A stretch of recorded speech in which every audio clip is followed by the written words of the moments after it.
환영합니다.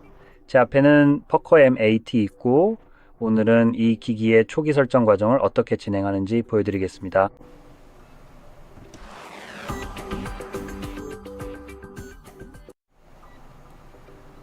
처음으로 전원을 켜면 제 화면에서 볼 수 있는 것과 동일한 화면이 나타날 것입니다.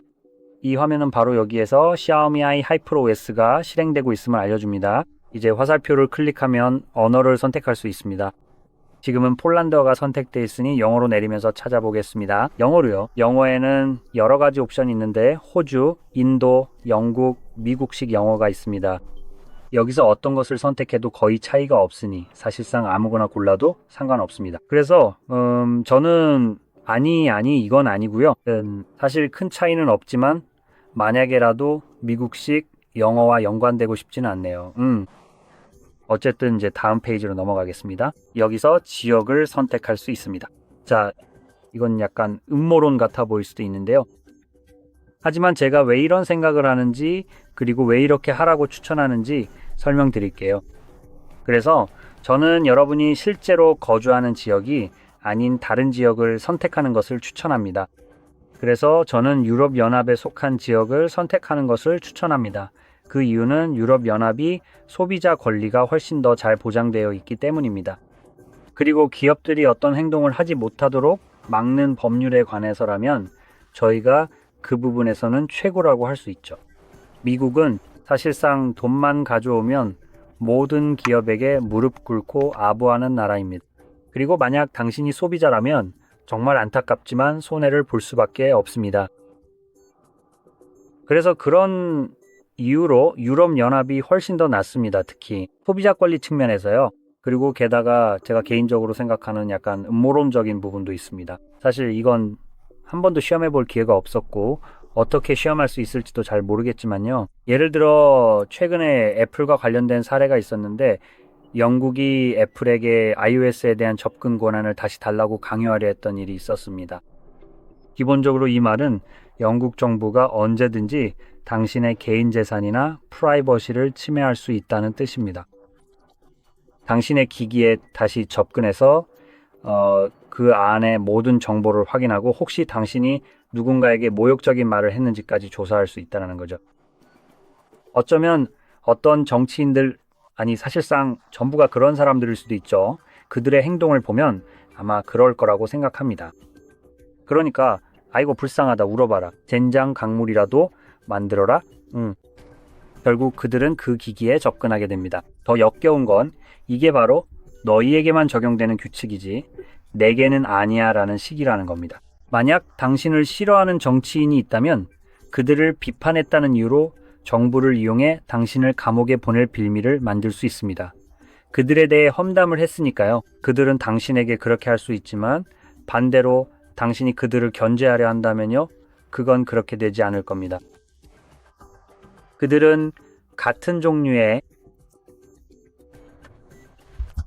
취약점을 당신의 휴대폰처럼 가지고 있지 않으니까요. 그래서 그들은 이런 점검이나 공개성에서 제외되는 겁니다.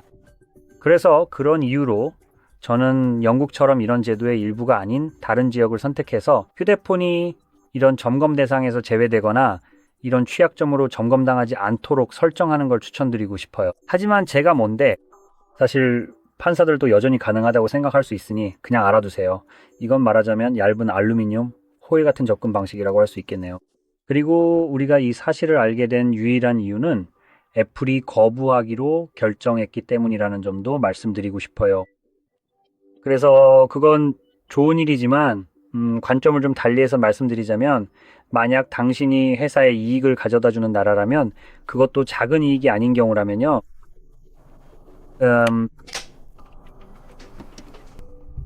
그리고 기본적으로 누군가에게 운영체제에 다시 접근할 수 있도록 해달라고 요구하는 거죠. 그래서 시민들을 자유롭게 감시할 수 있게 되는 거예요. 비록 그들에게 표현의 자유가 있다고 해도 우리 분야가 불쾌해지는 것에 대해서는 해당되지 않죠.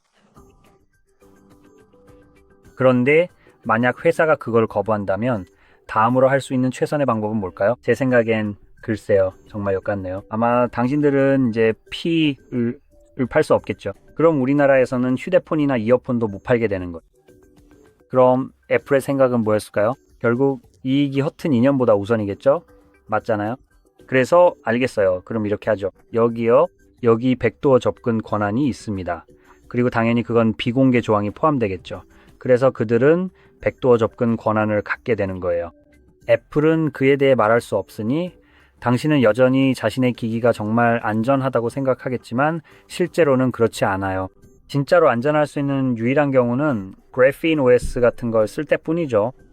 국가들과 주들이 그래피노 S를 마치 뭔가 문제 있는 것처럼 보이게 하려는 데에는 이유가 있습니다. 당신이 사생활을 소중히 여긴다는 이유만으로 당신이 범죄자 취급을 받는 거죠. 그리고 그들은 법원 명령이나 소환장 같은 게 없으면 접근할 수 없습니다.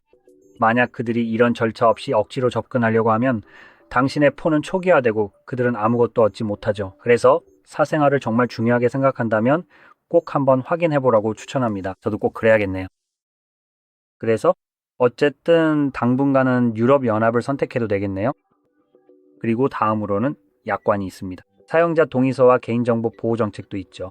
둘 다 읽어볼 수 있고 기술적으로 무엇을 한다고 되어 있는지 당신이 무엇에 동의하는지도 알 수 있습니다. 하지만 결국 우리 모두와 마찬가지로 그런 거를 한 글자도 읽지 않을 거예요. 그냥 아래로 쭉 내리고 여기 있는 읽고 동의합니다.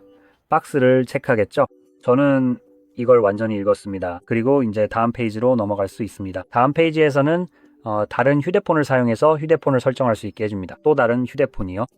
그래서 제 휴대폰을 꺼내면은 여기 보시는 것처럼 새기기 설정이라는 팝업이 뜹니다. 그리고 이걸로 뭘 할지 아시죠? 그냥 건너뛰기를 선택하시면 됩니다. 이걸 건너뛰는 이유는 이게 구글에서 나온 거고 구글은 정말 형편없기 때문입니다. 이전 휴대폰에서 이 휴대폰으로 데이터를 옮길 때 옮길 수 있는 건 제한적입니다. 정말 형편없죠. 대부분 클라우드에 있는 것들만 옮길 수 있어서 예를 들어 클라우드에 없는 애플리케이션 같은 경우에는요. 예를 들어 GitHub에서 어떤 애플리케이션을 다운로드 했다면 예를 들어 리벤스트나 클라우드스트림 같은 것들요. 네, 그 애플리케이션은 플레이스토어에 없는 한 새 휴대폰으로 옮겨지지 않습니다. 그리고 사진이나 다른 것들도 마찬가지입니다. 구글 포토 클라우드에 저장되어 있지 않으면 이 기기에서 볼 수 없습니다. 그래서 데이터 복원이나 전송이라고 해도 실제로는 데이터를 제대로 옮기지 않습니다. 실제로 옮기는 것은 구글 계정뿐이고 그 계정과 연동된 모든 것을 서버에서 내려받거나 불러오는 방식입니다.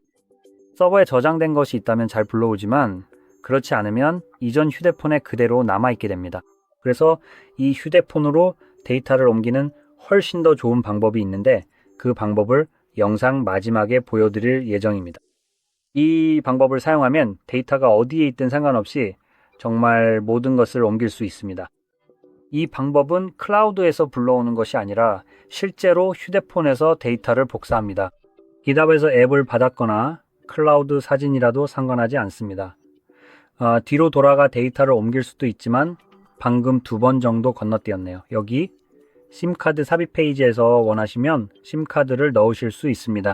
아니면 원하지 않으시면 다음 페이지로 넘어가면 되는데 그게 바로 네트워크 연결입니다. 여기서는 기본적으로 와이파이가 있다면 로그인 하시면 됩니다. 만약 와이파이가 없다면 이 부분을 건너뛰어도 괜찮지만 심이나 와이파이를 통한 네트워크 연결을 모두 건너뛰게 됩니다.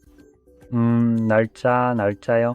휴대폰의 날짜와 시간이 올바르지 않을 수 있고 설정 과정에서 구글 로그인 페이지가 나타나지 않을 수도 있습니다. 또한 앱과 데이터를 복원하거나 소프트웨어 업데이트, 백업 복원 같은 작업도 할 수 없게 됩니다. 하지만 그건 별로 중요하지 않아요. 왜냐하면 더 좋은 방법이 있으니까요.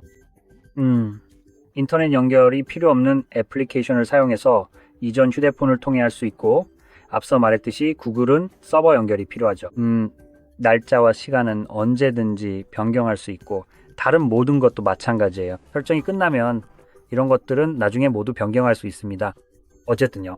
그러니까 네트워크에 다시 연결하면 날짜와 시간을 자동으로 설정할 수 있고 네트워크에 연결하면 자동으로 맞춰질 거예요.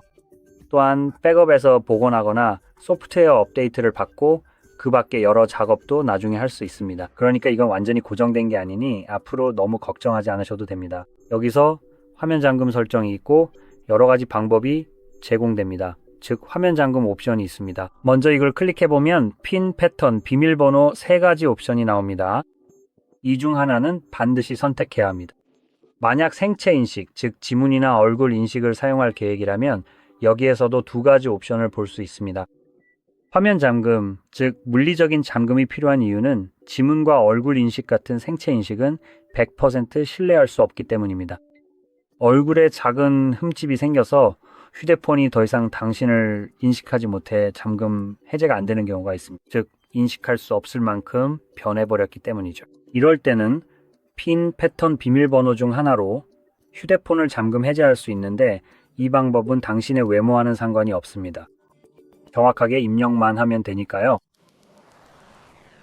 이제 여기서 저는 패턴을 선택하겠습니다. 그리고 샤오미는 사용자를 방온도 수준으로 생각하는지 미리 경고를 하나 해줍니다. 비밀번호를 기억하고 계신가요? 와, 진짜 내가 비밀번호를 기억해야 한다니. 그게 바로 비밀번호의 목적이잖아요. 그런데도 굳이 5초 타이머를 두고 우리가 어쨌든 비밀번호를 기억해야 한다는 걸 인지하게 만듭니다. 화면 잠금 비밀번호를 2번 입력하면 확인을 선택할 수 있고 이렇게 설정이 완료됩니다. 그리고 여기 구글 서비스가 있습니다. 여러 가지 다른 서비스들이 있는데 이 부분에 대해 어쩌면 너무 많이 이야기할 수도 있지만 여러분이 꼭 알아야 할 중요한 부분이라고 생각합니다.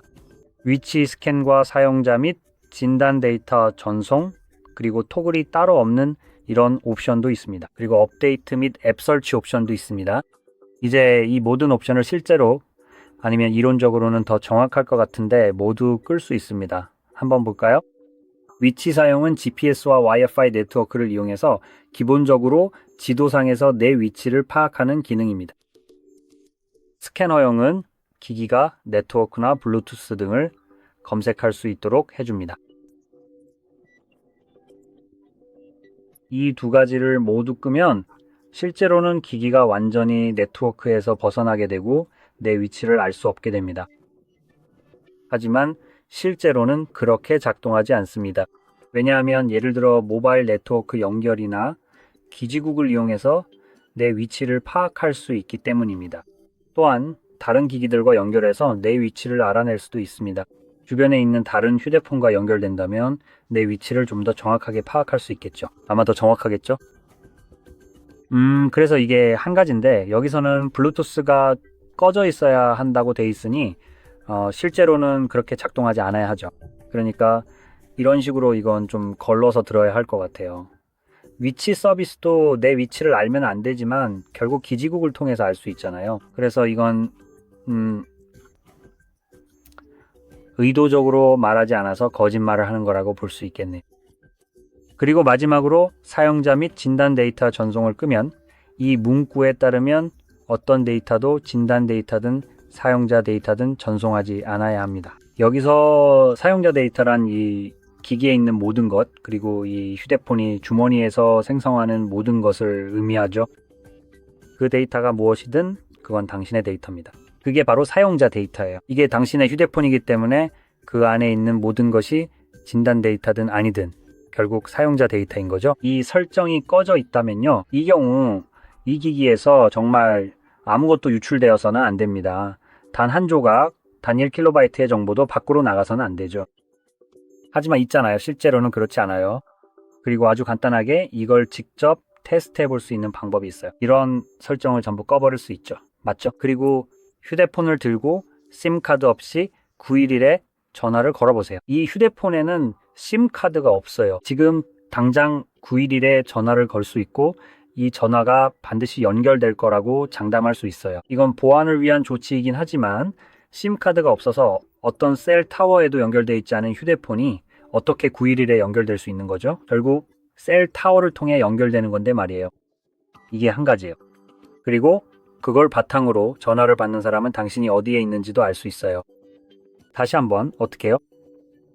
그러니까 내가 말했듯이 이건 아무 의미도 없어요. 그냥 구글이 당신을 완전히 속이고 있는데 사람들이 이걸 눈치채지 못하는 게 정말 말도 안 될 정도. 이제 마지막으로 아마도 최근 구글이 하려는 일들을 생각하면 가장 짜증나는 것 중 하나일 텐데 바로 업데이트와 앱 설치에 관한 거예요. 이건 정말 내 영혼 한 구석을 건드려서 나를 엄청나게 화나게 해요. 그 이유는 바로 이것 때문인데 이건 완전히 끌 수가 없어요. 설정에 들어가서 기본적으로 이 기능을 비활성화할 수 있다고 말하지만 사실상 중요한 부분을 빼고 말하는 거예요. 예를 들어 OTA 업데이트 같은 경우는 여기에 해당되지만 여기에는 명시되어 있지 않아서 비활성화할 수 없어요. 그래서 설정에 들어가서 예를 들어 휴대폰이 새로운 안드로이드로 업데이트 되거나 애플리케이션이 업데이트 되는 것 같은 걸 비활성화할 수 있어요. 기대하는 대로 말이죠. 하지만 아까 말한 OTA 업데이트 같은 작은 문제가 있어요. 이건 휴대폰의 백그라운드에서 실행되는 프로세스예요. 이 프로세스는 설정에서 표시되지도 않고 찾을 수도 없으며 원할 때마다 업데이트 되는 걸 막을 수도 없어요. 그리고 이건 정말 짜증나는 것 중 하나인데 기본적으로 당신이 모르는 사이에 기기가 업데이트 되어서 어느 날 갑자기 뭔가 바뀌어 있는 거예요. 갑자기 뭔가 다르게 작동하거나 다르게 보이기 시작하는데 왜 그런지 전혀 알 수가 없죠. 알림에서 업데이트를 확인해 봐도 아무 업데이트도 없고 휴대폰도 한 번도 업데이트 된 적이 없고 애플리케이션도 업데이트 된 적이 없어요. 그런데도 뭔가 달라 보이니까 좀 소름 끼치죠. 업데이트가 꺼져 있다고 생각하면 정말 수상하죠. 그건 기본적으로 눈에 띄지 않게 진행되는 OT over the air 업데이트를 통해 당신에게 강제로 적용됐기 때문이에요. 알림도 오지 않고 사실상 당신의 허락 없이 몰래 진행되는 거죠. 정말 그렇다고 할 수 있겠네요. 그리고 최근에 이 방식을 사용하려고 했고 어느 정도는 여전히 사용하고 있는 사례 중 하나가 구글이 악성 코드가 포함된 애플리케이션을 처리하는 방식이에요. 플레이스토어에는 그런 앱이 정말 많은데 구글은 그걸 정리하고 싶어 하지 않았죠. 구글은 대신 서드파티 애플리케이션을 겨냥하기로 했어요. 왜냐하면 그런 앱들이 구글의 수익 창출 방식에 직접적으로 방해가 되기 때문이죠. 하지만 구글은 이걸 당신을 위한 것처럼 포장하려고 해요. 악성 코드 앱이 너무 많다는 이유로요. 그래서 기본적으로 구글에서 서명하지 않은 서드파티 애플리케이션은 설치할 수 있는 당신의 권한을 없애려는 거죠. 개발자가 서명을 하지 않기로 결정하면 그걸 하려면 돈을 내야 하는데 결국 그 돈이 우리에게 들어오게 됩니다. 그래서 당연히 반발이 심하자 구글은 어느 정도는 그 정책을 철회했지만 완전히 물러선 건 아니에요. 그래서 앞으로 서드파티 앱에 업데이트를 설치하는 게 아직 어떻게 될지는 모르겠지만 좀 더 번거로워질 것 같아요. 그리고 이 쓰레기 같은 게 안드로이드 16이나 17 같은 일반 업데이트가 아니라 당신의 기기에 설치될 거예요. 이건 OTA 업데이트를 통해서 기기에 설치될 겁니다. 좋아요. 저는 바로 이런 식으로 업데이트 받는 걸 정말 좋아하죠. 그리고 이런 쓰레기 같은 OTA 업데이트를 사용하는 또 다른 예가 있습니다. 그 예시가 바로 아마 들어보셨을 삼성의 놀라운 냉장고 같은 거죠. 이제는 화면이 있는 한 광고를 보여주기로 결정한 그 냉장고 말이에요. 그래요. 그것도 역시 오타 업데이트로 진행될 예정이었죠. 네트워크에만 연결돼 있으면 업데이트가 진행됩니다. 업데이트를 비활성화할 수도 있습니다. 그래도 결국 들어오게 될 거예요. 그래서 사실 이 문제에 대한 해결책이 있긴 합니다. 예를 들어 그래핀 OS를 사용하는 방법이 있겠지만 이 폰에서는 사용할 수 없을 것 같고 아니면 다른 서드파티나 커스텀 롬을 사용하는 방법도 있습니다. 또는 기본적으로 삭제하는 방법도 있죠. OTA 서비스 업데이트나 업데이트 서비스라고 불리는 이름에 OTA가 들어간 프로세스를 삭제할 수 있습니다. 이렇게 하면 구글이 새로운 사기성 기능을 내놓을 때마다 이런 쓸데없는 것들이 기기에 설치되는 걸 막을 수 있습니다. 하지만 이렇게 하면 기기가 보안 패치를 받지 못하게 되는데 만약 기기가 지금처럼 비교적 최신 기기라면 이 점을 고려해야 합니다. 이 기기는 올해 2026년에 출시됐으니까 보안 패치가 이 기기에 몇 년 동안 계속 제공될 거예요. 대략 얼마나 될까요? 2년, 3년, 어쩌면 4년까지도 지원될 수 있는데 정확히는 잘 모르겠어요. 그러니까 그 4년 동안은요. 만약 제가 지금 이걸 삭제한다면 제 휴대폰은 앞으로 각종 취약점에 매우 취약해질 수 있습니다. 하지만 기기 수명이 다해 보안 업데이트가 중단되면 이런 것들은 삭제해도 됩니다. 패치 중단 후에도 구글은 여전히 불필요한 앱들을 기기에 설치하기 때문입니다. 구글이 언젠가 사용자가 예전처럼 기기를 자유롭게 쓰지 못하게 하려고 뭔가 수상한 방법을 내놓을 수도 있으니까요. 그들이 더 많은 이익을 내고 싶어 한다고 가정하면 말이죠. 그러니까 그 시점에서는 더 이상 얻는 이득이 없으니 자유롭게 삭제해도 됩니다. 오히려 앞으로는 이런 것들 때문에 방해만 받을 거예요. 자, 이제 다음으로 넘어가서 기본 설정에 대해 이야기해 볼게요. 여기에는 이전에 나왔던 위치 정보나 시스템 업데이트 같은 것들이 있습니다. 이런 것들은 꺼도 되지만 이전에는 나오지 않았던 개인 맞춤 광고에 대해 꼭 짚고 넘어가고 싶어요. 이것도 꺼줄 수 있습니다. 이건 샤오미에서 한 거예요. 도대체 왜 이런 말도 안 되는 역심리 같은 걸 써야 했는지 모르겠네요. 끄기 버튼이 바로 여기 있어야죠. 이건 확인하는 거잖아요. 저는 그걸 확인하고 싶고 끄고 싶어요. 원래는 그렇게 작동해야 맞는 거죠. 직접 시스템을 설계했으면 어떻게 조작해야 하는지 당연히 알아야죠. 명백히 일부러 반대로 해놔서 사용자가 속아서 계속 켜두게 하려는 거예요. 어쨌든 이건 꺼도 됩니다. 이 기능은 기본적으로 당신이 검색하는 것, 대화하는 내용을 확인해서 그 관심사에 맞는 광고를 보여줍니다. 이게 사생활 침해처럼 들린다면 실제로 그렇기 때문입니다. 이걸 꺼도 페이스북 같은 다른 소름 끼치는 앱에는 별로 영향을 주지 않는다는 점만 알아두세요. 페이스북을 쓰고 있다면 저커버그가 사실상 계속 당신을 감시하고 있으니 이걸 꺼도 별로 달라지지 않습니다. 앱 자체가 마이크나 다른 기능을 이용해서 당신의 말을 듣고 있습니다. 제 말을 못 믿겠다면 아무 주제나 이야기해보고 페이스북 광고를 확인해보세요. 여기에는 또 다른 기능들도 있습니다. 체험 프로그램 같은 것들인데 직접 확인해보시고 마음에 드는지 살펴보세요. 마음에 들지 않으면 이 모든 기능을 전부 꺼버릴 수도 있습니다. 그리고 다음 페이지로 넘어가겠습니다. 여기에는 자녀 보호 기능이 있습니다. 설정하고 싶으시다면 당연히 하시면 됩니다.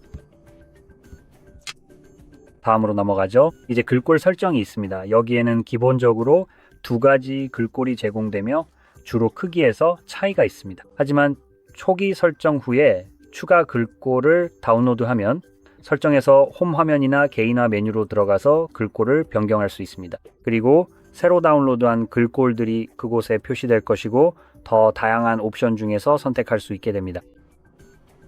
다음으로는 배경화면 캐러셀이 있습니다. 이 옵션은 꺼두는 것이 좋을 수도 있습니다. 이 기능은 기본적으로 잠금 화면에 무작위로 배경화면이 표시되는 것으로 화면을 켤 때마다 바뀌게 됩니다. 잠금 화면에서만 적용되며 전원 버튼을 눌러 화면을 켤 때마다 배경화면이 순환됩니다.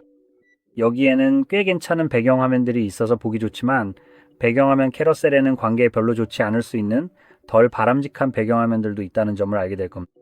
예를 들어 여행 가방 사진이나 매니큐어를 칠한 손 같은 배경화면이 보일 수 있습니다.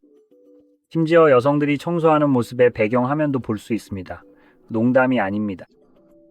그러니까 기본적으로 하녀 같은 이미지죠. 그리고 아마도 인플루언서나 누군가가 헬스장에서 운동하는 모습이 배경화면으로 나올 수도 있습니다. 이제 만약 당신이 남자라면 집에 돌아와서 여자친구나 아내가 소리 지르는 것만큼 끔찍한 일도 없을 것 같네요. 네, 폰에 있던 그 여자는 도대체 누구야? 라고 말이죠. 배경화면으로 말이에요. 벌써 들리는 것 같아요. 그 여자 누구야? 라고요. 그러니 정신 건강과 평화를 원한다면 건너뛰기를 선택하세요. 나중에 저한테 고마워해도 됩니다. 어쨌든 여기 다음 페이지에서는 기본 런처가 나오니까 원하는 걸로 선택하면 됩니다. 저는 개인적으로 선호하는 드로어를 선택하겠습니다. 그리고 다음은 시스템 내비게이션인데 제스처나 버튼 중에서 원하는 걸로 선택하면 됩니다. 이제 설정이 모두 끝났습니다. 잠시만 기다리면 됩니다.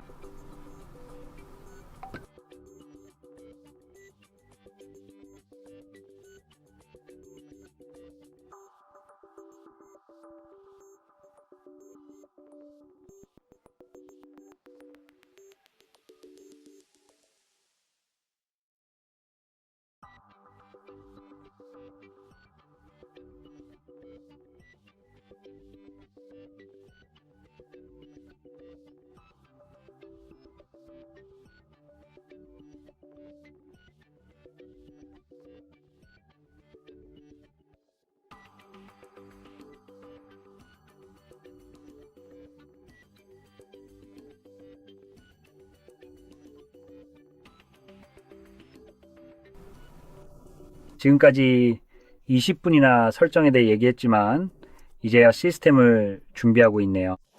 전에 할 시간이 없었는데 드디어 끝냈습니다. 이제 계속하기를 클릭할 수 있습니다. 그리고 아직도 데이터를 옮기는 애플리케이션을 보여드리기로 했던 게 기억나네요.